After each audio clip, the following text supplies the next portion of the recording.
ನಮಸ್ಕಾರ ರೈತ ಮಿತ್ರರೇ, ನಮ್ಮ ಮಲಪ್ರಭಾ ಅಗ್ರೋ ಟ್ರೇಡರ್ಸ್ ಯೂಟ್ಯೂಬ್ ಚಾನಲ್ಗೆ ತಮ್ಮೆಲ್ಲರಿಗೂ ಸ್ವಾಗತ. ಇವತ್ತಿನ ಈ ಒಂದು ವಿಡಿಯೋದಲ್ಲಿ ತುಂಬಾ ಜನ ರೈತರು ಹೇಳ್ತಿರ್ತೀರಾ, ನಾವು ಎಷ್ಟೇ ಒಂದು ಒಳ್ಳೆಯ ಗುಣಮಟ್ಟದ ಔಷಧಿಯನ್ನು ಸ್ಪ್ರೇ ಮಾಡಿದ್ರು ಕೆಲವೊಂದ್ಸರಿ ನಮಗೆ ಸರಿಯಾಗಿ ರಿಸಲ್ಟ್ ಬಂದಿಲ್ಲ ಅಂತ ಹೇಳ್ತಿರ್ತೀರಾ. ಈಗ ನಾವು ಯಾವುದೇ ಒಂದು ಔಷಧಿಯನ್ನ ಸರಿಯಾದ ಸಮಯದಲ್ಲಿ ಸ್ಪ್ರೇ ಮಾಡದೇ ಇದ್ರೆ ನಮಗೆ 100% ಫಲಿತಾಂಶ ಸಿಗೋದಿಲ್ಲ. ಯಾಕೆಂದ್ರೆ ನಾವು ಸಿಂಪಡಣೆ ಮಾಡ್ತಕ್ಕಂಥ ಅಂದ್ರೆ ಸ್ಪ್ರೇ ಮಾಡ್ತಕ್ಕಂಥ ಯಶಸ್ಸು ಬರೀ ಅದು ಔಷಧಿಯ ಮೇಲೆ ಅವಲಂಬನೆ ಆಗಿರಲ್ಲ. ಅದ್ರ ಜೊತೆಗೆ ನೀವು ಸ್ಪ್ರೇ ಮಾಡ್ಬೇಕಾದ್ರೆ ಮಳೆಯ ಬರುವಿಕೆ ಆಗಿರಬಹುದು, ಆಮೇಲೆ ನೀವು ಸ್ಪ್ರೇ ಮಾಡ್ತಕ್ಕಂಥ ಸಮಯ ಆಗಿರಬಹುದು, ಗಾಳಿಯ ಒತ್ತಡ ಅಂದ್ರೆ ಗಾಳಿಯ ವೇಗ ಯಾವ ರೀತಿ ಇರುತ್ತೆ, ತಾಪಮಾನ, ಆಮೇಲೆ ಪ್ಲಾಂಟ್ ಫಿಸಿಯಾಲಜಿ ಅಂದ್ರೆ ಸಸ್ಯದ ಒಂದು ಶರೀರ ಕ್ರಿಯೆ ಆಗಿರ್ಬೋದು, ಆಮೇಲೆ ಎಲೆಗಳ ಸ್ಥಿತಿ ಆಗಿರಬಹುದು, ಇದೆಲ್ಲದರ ಮೇಲೂ ಅವಲಂಬನೆ ಆಗಿರುತ್ತೆ. ಸೊ ಹಾಗಾಗಿ ಇವತ್ತಿನ ಈ ಒಂದು ವಿಡಿಯೋದಲ್ಲಿ ನಾವು ಯಾವ ಸಮಯದಲ್ಲಿ ಸ್ಪ್ರೇ ಮಾಡಿದ್ರೆ ಉತ್ತಮ, ಮತ್ತೆ ನಾವು ಸ್ಪ್ರೇ ಮಾಡಬೇಕಾದ್ರೆ ಎಷ್ಟು pH ಇರಬೇಕು, ಎಷ್ಟು ತಾಪಮಾನ ಇರಬೇಕು, ರಿಲೇಟಿವ್ ಹ್ಯುಮಿಡಿಟಿ ಎಷ್ಟು ಇರಬೇಕು, ಈ ಒಂದು ವಿಡಿಯೋದಲ್ಲಿ ಸಂಪೂರ್ಣವಾಗಿ ತಿಳಿದುಕೊಳ್ಳೋಣ. ಮೊದಲನೇದಾಗಿ ನಾವು ಯಾವ ಟೈಮಲ್ಲಿ ಸ್ಪ್ರೇ ಮಾಡಿದ್ರೆ ಉತ್ತಮ ಅಂತ ತಿಳಿದುಕೊಳ್ಳೋಣ. ಅರ್ಲಿ ಮಾರ್ನಿಂಗ್ ಅಂದ್ರೆ ಬೆಳಗ್ಗೆ 6:30ರಿಂದ 9 ಗಂಟೆಯ ಒಳಗಡೆ ಮಂಜು ಒಣಗಿದ ನಂತರ ಸ್ಪ್ರೇ ಮಾಡೋದ್ರಿಂದ ನಮಗೆ ಒಳ್ಳೆಯ ಫಲಿತಾಂಶ ಸಿಗುತ್ತೆ. ಇದ್ರ ಜೊತೆಗೆ ಯಾಕೆ ನಾವು ಬೆಳಿಗ್ಗೆ ಮಾಡಿದ್ರೆ ನಮಗೆ ಒಳ್ಳೆ ಫಲಿತಾಂಶ ಸಿಗುತ್ತಪ್ಪ ಅಂದ್ರೆ ಸೂರ್ಯನ ಬೆಳಕು ಸಸ್ಯಗಳ ಮೇಲೆ ಬೀಳೋದ್ರಿಂದ ಸಸ್ಯಗಳಲ್ಲಿ ಬೆಳಗಿನ ಜಾವ ಫೋಟೋಸಿಂಥಸಿಸ್ ಆಗ್ತಾ ಇರುತ್ತೆ. ಅಂದ್ರೆ ದ್ಯುತಿ ಸಂಶ್ಲೇಷಣ ಕ್ರಿಯೆ ನಡೆಯೋದ್ರಿಂದ ಎಲೆಗಳಲ್ಲಿ ಸ್ಟೊಮೆಟಾ ಅಂತ ಇರುತ್ತೆ, ಸಣ್ಣ ಸಣ್ಣ ರಂಧ್ರಗಳಿರ್ತವೆ. ಈ ಫೋಟೋಸಿಂಥಸಿಸ್ ಹೆಚ್ಚಾದಾಗ ಆ ರಂಧ್ರಗಳು ತೆರೆದುಕೊಂಡು ಎಲೆಗಳ ಒಂದು ಚಟುವಟಿಕೆ ಹೆಚ್ಚಾಗಿ ನೀವು ನೀಡ್ತಕ್ಕಂಥ ಪೋಷಕಾಂಶಗಳಾಗಿರ್ಬೋದು, ಗ್ರೋತ್ ಪ್ರಮೋಟರ್ಸ್ ಆಗಿರ್ಬೋದು, ಆಮೇಲೆ ಸಿಸ್ಟಮಿಕ್ ಇನ್ಸೆಕ್ಟಿಸೈಡ್ ಮತ್ತೆ ಪೆಸ್ಟಿಸೈಡ್ಸ್ ಇವೆಲ್ಲವೂ ಸಸ್ಯಗಳ ಒಳಗಡೆ ಉತ್ತಮವಾಗಿ ಪ್ರವೇಶಿಸಿ ಒಳ್ಳೆಯ ಒಂದು ಫಲಿತಾಂಶವನ್ನ ನೀಡ್ತವೆ. ಇದರ ಜೊತೆಗೆ ಎರಡನೇದು ತಾಪಮಾನ. ಅಂದ್ರೆ ತಾಪಮಾನ 20ರಿಂದ 30 ಡಿಗ್ರಿ ಸೆಲ್ಸಿಯಸ್ ಇರಬೇಕು. ಇದು ಯೂಶುವಲಿ ಯಾವಾಗಿರುತ್ತಪ್ಪ ಅಂದ್ರೆ ಬೆಳಗ್ಗೆ ಮತ್ತೆ ಸಾಯಂಕಾಲದ ಟೈಮಲ್ಲಿ ಈ ಒಂದು ಟೆಂಪರೇಚರ್ ನಮಗೆ ಸಿಗುತ್ತೆ.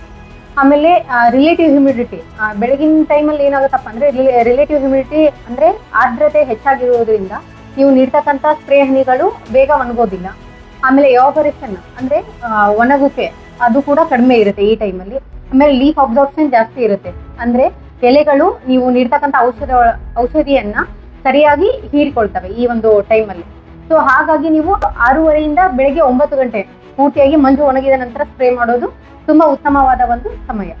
ಇನ್ನು ಕೆಲವೊಂದಿಷ್ಟು ಜನ ರೈತರು ತಮ್ಮ ವೈಯಕ್ತಿಕ ಕಾರಣಗಳಿಂದನೋ ಅಥವಾ ಲೇಬರ್ ಸಮಸ್ಯೆಯಿಂದನೋ ಬೆಳಿಗ್ಗೆ 10 ಗಂಟೆ ಮೇಲೆ ಅಂದ್ರೆ 10 ಗಂಟೆಯಿಂದ 3 ಗಂಟೆಯ ಒಳಗಡೆ ಸ್ಪ್ರೇ ಮಾಡೋದ್ರಿಂದ ಏನ್ ಸಮಸ್ಯೆ ಆಗುತ್ತಪ್ಪ ಅಂದ್ರೆ ಈ ಟೈಮಲ್ಲಿ ತಾಪಮಾನ ಹೆಚ್ಚಾಗಿರುತ್ತೆ. ಅಂದ್ರೆ ನಮ್ಗೆ ಈಗ ಒಂದು ಒಳ್ಳೆ ಫಲಿತಾಂಶ ಸಿಗ್ಬೇಕಪ್ಪ ಅಂದ್ರೆ 20ರಿಂದ 30 ಡಿಗ್ರಿ ಸೆಲ್ಸಿಯಸ್ ಇರಬೇಕು.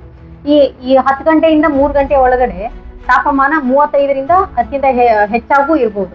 ಸೊ ಇದರಿಂದ ಏನಾಗುತ್ತಪ್ಪ ಅಂದ್ರೆ ಆವಿ ಆಗುವಿಕೆ ಅಂದ್ರೆ ನೀವು ನೀಡ್ತಕ್ಕಂಥ ಸ್ಪ್ರೇ ಡ್ರಾಪ್ಲೆಟ್ಸ್ ಕೂಡ ಬೇಗ ಆವಿ ಆಗುತ್ತೆ.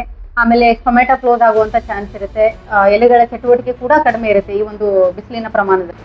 ಆಮೇಲೆ ಹ್ಯುಮಿಡಿಟಿ ಕೂಡ ಕಡಿಮೆ ಇರುತ್ತೆ. ಕೆಲವೊಂದಿಷ್ಟು ಕೆಮಿಕಲ್ಸ್ ಮಧ್ಯಾಹ್ನ ಸ್ಪ್ರೇ ಮಾಡೋದ್ರಿಂದ ಬಿಸಿಲಿನ ತಾಪಮಾನದಿಂದ ಫೋಟೋಟಾಕ್ಸಿಸಿಟಿ ಅಂದ್ರೆ ಲೀಫ್ ಬರ್ನ್ ಎಲೆಗಳು ಸುಡುವಂತ ಚಾನ್ಸ್ ಇರುತ್ತೆ. ಸೊ ಹಾಗಾಗಿ ರೈತರು ಈ ಟೈಮಲ್ಲಿ ಸ್ಪ್ರೇ ಮಾಡೋದ್ರಿಂದ ನಿಮ್ಗೆ ಒಳ್ಳೆಯ ಫಲಿತಾಂಶ ಸಿಗೋದಿಲ್ಲ. ಇನ್ನು ಸಂಜೆ 4 ಗಂಟೆಯಿಂದ 6:30 ಕೂಡ ಒಂದು ಒಳ್ಳೆಯ ಸಮಯ ನಿಮ್ಗೆ ಸ್ಪ್ರೇ ಮಾಡ್ಲಿಕ್ಕೆ.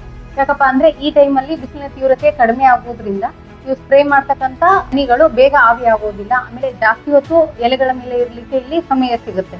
ಮತ್ತೇನ್ ಬಿಸಿಲು ಬರತ್ತೆ ಅನ್ನೋ ಒಂದು ಚಿಂತೆ ಇರಲ್ಲ, ಏನಿಲ್ಲ. ರಾತ್ರಿ ಪೂರ್ತಿ ಎಲೆಗಳು ಹೀರ್ಲಿಕ್ಕೆ ಒಂದು ಒಳ್ಳೆಯ ಸಮಯ ಸಿಗುತ್ತೆ. ಸೊ ಹಾಗಾಗಿ ಸಂಜೆ ಕೂಡ ಒಂದು ಉತ್ತಮವಾದ ಸಮಯ ನಿಮಗೆ ಸ್ಪ್ರೇ ಮಾಡ್ಲಿಕ್ಕೆ. ಇನ್ನು ಇದ್ರ ಜೊತೆಗೆ ನೀವು ಸ್ಪ್ರೇ ಮಾಡಿರ್ತಕ್ಕಂಥ ಔಷಧಗಳು ಒಳ್ಳೆಯ ಫಲಿತಾಂಶ ಬರ್ಬೇಕಪ್ಪ ಅಂದ್ರೆ ನೀವು ಯಾವ ಔಷಧಗಳನ್ನ ಗಮನದಲ್ಲಿ ಇಟ್ಕೋಬೇಕಂದ್ರೆ ಮೊದಲನೇದಾಗಿ ಗಾಳಿಯ ಒತ್ತಡವನ್ನ ನೀವು ನೋಡಿ ಸ್ಪ್ರೇ ಮಾಡ್ಬೇಕಾಗುತ್ತೆ. ಅಂದ್ರೆ ಗಾಳಿಯ ವೇಗ ಜಾಸ್ತಿ ಇದ್ದಾಗ ಸ್ಪ್ರೇ ಮಾಡಿದ್ರೆ ಅಲ್ಲಿ ಸರಿಯಾಗಿ ಡ್ರಾಪ್ಲೆಟ್ಸ್ಗಳು ನಿಮ್ಮ ಸಸ್ಯಗಳಿಗೆ ಸಿಡಿಯದೆ ಸರಿಯಾದ ಒಂದು ಫಲಿತಾಂಶ ಸಿಗೋದಿಲ್ಲ. ಆಮೇಲೆ ಪಕ್ಕದ ಬೆಳೆಗಳಿಗೆ ಸಿಡಿದ್ರು ಕೂಡ ಹಾನಿಯಾಗುವಂತ ಚಾನ್ಸ್ ಇರುತ್ತೆ.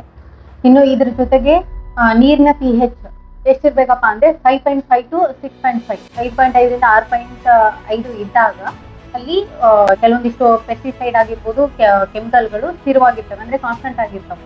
ಈಗ ಒಂದ್ ವೇಳೆ ಹಾರ್ಡ್ ವಾಟರ್ ಗಡಸು ನೀರಿದ್ದಾಗ ಏನಾಗುತ್ತಪ್ಪ ಅಂದ್ರೆ ಅವು ಸರಿಯಾಗಿ ಆ ನೀರಿನ ಜೊತೆ ಹೊಂದಿಕೊಳ್ಳದೆ ಅದರ ಒಂದು ಪರಿಣಾಮ ಕಡಿಮೆ ಆಗುವಂತ ಚಾನ್ಸ್ ಜಾಸ್ತಿ ಇರುತ್ತೆ. ಸೊ ಹಾಗಾಗಿ pH ಯಾವಾಗಲೂ 5.5 to 6.5 ಇರಬೇಕು ನೀವು ಸ್ಪ್ರೇ ಮಾಡ್ಲಿಕ್ಕೆ ಯೂಸ್ ಮಾಡುವಂತ ನೀರಿನ ಒಂದು pH. ಆಮೇಲೆ ಇನ್ನೊಂದೇನಪ್ಪಾ ಅಂದ್ರೆ ಮಳೆ ಬರುವಿಕೆ. ಅಂದ್ರೆ ಇವಾಗ ಮೋಡ ಕವಿದ ವಾತಾವರಣ ಅಂದ್ರೆ ಇನ್ನೇನ್ ಮಳೆ ಬರುತ್ತಪ್ಪ ಅಂದಾಗ ಆ ಟೈಮಲ್ಲಿ ನೀವು ಸ್ಪ್ರೇ ಮಾಡಬಾರ್ದು. ಯಾಕಪ್ಪ ಅಂದ್ರೆ ನೀವು ಯಾವುದೇ ಒಂದನ್ನ ನೀವು ಸ್ಪ್ರೇ ಮಾಡಿದ್ರಪ್ಪ ಅಂದ್ರೆ ಅಲ್ಲಿ 4 ಗಂಟೆಯಿಂದ 6 ಗಂಟೆ ಮಿನಿಮಮ್ 4ರಿಂದ 6 ಗಂಟೆವರೆಗೂ ನಿಮಗೆ ಮಳೆ ಬೀಳಬಾರ್ದು ಅಲ್ಲಿ. ಈಗ ನೀವು ಸ್ಪ್ರೇ ಮಾಡಿ ಒಂದ್ 4 ಗಂಟೆಗೆ ಏನಾದ್ರೂ ಮಳೆ ಬಿದ್ರೆ ಅದರ ಒಂದು ಫಲಿತಾಂಶ ಸರಿಯಾಗಿ ಸಿಗೋದಿಲ್ಲ, ಆ ಒಂದು ಕೆಮಿಕಲ್ ನ ಫಲಿತಾಂಶ. ಇನ್ನೊಂದು ಮುಖ್ಯವಾದ ವಿಷಯ ಏನಪ್ಪಾ ಅಂದ್ರೆ ಕೆಲವೊಂದಿಷ್ಟು ಅಂದ್ರೆ ಹೂ ಬಿಡುವ ಬೆಳೆಗಳಾಗಿರ್ಬೋದು, ಆಮೇಲೆ ಹೂ ಬಿಡುವ ಹಂತದಲ್ಲಿ ಇರ್ತಕ್ಕಂಥ ಬೆಳೆಗಳಿಗೆ ನೀವು ಇನ್ಸೆಕ್ಟಿಸೈಡ್ ಅಂದ್ರೆ ಕೀಟನಾಶಕಗಳನ್ನ ಬಳಸೋದನ್ನ ನೀವು ಸೂರ್ಯಾಸ್ತದ ನಂತರ ಸ್ಪ್ರೇ ಮಾಡೋದು ತುಂಬಾ ಉತ್ತಮ. ಯಾಕಪ್ಪ ಅಂದ್ರೆ ಅಲ್ಲಿ ಪಾಲಿನೇಟರ್ಸ್ ಅಂದ್ರೆ ಪರಾಗಸ್ಪರ್ಶ ಕ್ರಿಯೆ ಮಾಡ್ತಕ್ಕಂಥ ಕೀಟಗಳ ಅಂದ್ರೆ ಜೇನುಹುಳ ಈ ತರದ ಒಂದು ಒಳ್ಳೆಯ ಕೀಟಗಳಿಗೆ ತೊಂದರೆ ಆಗುವಂತ ಚಾನ್ಸ್ ಇರುತ್ತೆ. ಸೊ ಹಾಗಾಗಿ ಸೂರ್ಯಾಸ್ತದ ನಂತರ ಸ್ಪ್ರೇ ಮಾಡೋದ್ರಿಂದ ಈ ಕೀಟಗಳಿಗೆ ತೊಂದರೆ ಆಗುವಂತ ಚಾನ್ಸ್ ಕಡಿಮೆ ಆಗುತ್ತೆ. ಸೊ ಹಾಗಾಗಿ ರೈತರು ಯಾವಾಗಲೂ ಸ್ಪ್ರೇ ಮಾಡ್ಲಿಕ್ಕೆ ಬೆಳಗ್ಗೆ ಮತ್ತೆ ಸಂಜೆಯ ಟೈಮನ್ನ ಆಯ್ಕೆ ಮಾಡ್ಕೊಳ್ಳೋದು ತುಂಬಾ ಉತ್ತಮ. ನಿಮ್ಗೆ ಒಳ್ಳೆ ಫಲಿತಾಂಶ ಬೇಕಪ್ಪ ಅಂದ್ರೆ ನೀವು ಬೆಳಿಗ್ಗೆ 6:30ಯಿಂದ 9 ಗಂಟೆ, ಸಂಜೆ 4 ಗಂಟೆಯಿಂದ 6:30 ಒಳಗಡೆ ಸ್ಪ್ರೇ ಮಾಡೋದು ಒಳ್ಳೆಯ ಸಮಯ. ಇದೇ ರೀತಿ ಕೃಷಿ ಸಂಬಂಧಿತ ಹೆಚ್ಚಿನ ಮಾಹಿತಿಗಳಿಗಾಗಿ ನಮ್ಮ Malaprabha agro traders YouTube channel ಅನ್ನ ಹಿಂದೆ ಸಬ್ಸ್ಕ್ರೈಬ್ ಮಾಡಿ. ಧನ್ಯವಾದಗಳು.